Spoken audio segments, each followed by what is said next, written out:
প্রশ্নই ওঠে না জরুরি অবস্থা ঘোষণা, এমন কিছু হয় নাই।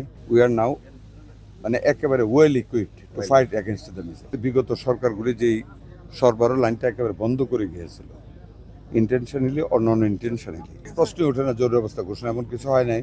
হ্যাঁ, we were in a problem. বিগত সরকারগুলি ব্যর্থতার কারণে আমাদের সরবরাহ লাইনটা দুর্বল ছিল। অলনে সাডেন যখন মিসাইল শুরু হলো, আমরা তড়িৎ গতিতে দ্য ফার্স্ট নাইট যেই রাত্রে একটা শিশু আমাদের সংক্রামক ব্যাধি হাসপাতালে মারা গেল, আমরা দেন ওটা আমরা গিয়েছি, আমার ডিজি সাহেব গেছেন, সচিব সাহেব আসছেন, আমরা গিয়েছি এবং ওখানে আমরা 18 ঘন্টার মধ্যে, ইট ওয়াজ এ ভেরি টাফ জব। এরপর আমরা একটা আইসিইউ ওখানে খুলেছি। পরবর্তীতে বাংলাদেশে অনেক জায়গায় আমরা ভেন্টিলেটর দিয়েছি, যেটা খুব দরকার হয়। মিসাইল হওয়ার পরে যখন নিউমোনিয়া হয়, লাং যখন কনজেস্টেড হয়ে যায়, তখন অক্সিজেন ইনফ্লো আউটফ্লোর জন্য ভেন্টিলেটরের প্রয়োজন। আমরা সেই ভেন্টিলেটর দিয়েছি। সবচেয়ে বড় দরকার যে জিনিসটা, যেটা আমাদের খুবই শর্টফল ছিল, আমাদের বলতে বিগত সরকারগুলি যেই সরবরাহ লাইনটা একেবারে বন্ধ করে গিয়েছিল, ইন্টেনশনালি অর নন ইন্টেনশনালি, আমাদের হাতে ভ্যাকসিন তারা রেখে যায় নাই।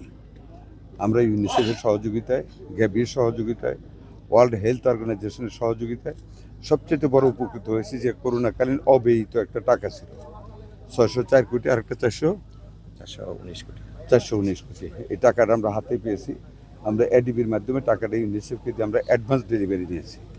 গ্যাবি আমাদেরকে তাদের স্টক থেকে সিরিঞ্জ দিয়েছে, ভ্যাকসিন দিয়েছে।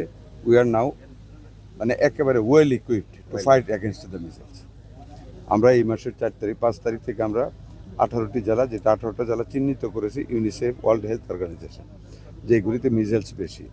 18টা জেলার 30টা উপজেলায় আমরা তো ওই দিন থেকে ভ্যাকসিনের কাজ শুরু করেছি। গত 12 তারিখে আমরা Dhaka city, north, south, Mymensingh, Barishal city কর্পোরেশনে আমরা ভ্যাকসিন দেওয়া শুরু করেছি বাচ্চাদেরকে। আর আজকে থেকে সারা দেশব্যাপী আমরা শুরু করেছি। কাজে ইমার্জেন্সি ঘোষণা করার মতন অবস্থা দেশে হয় নাই।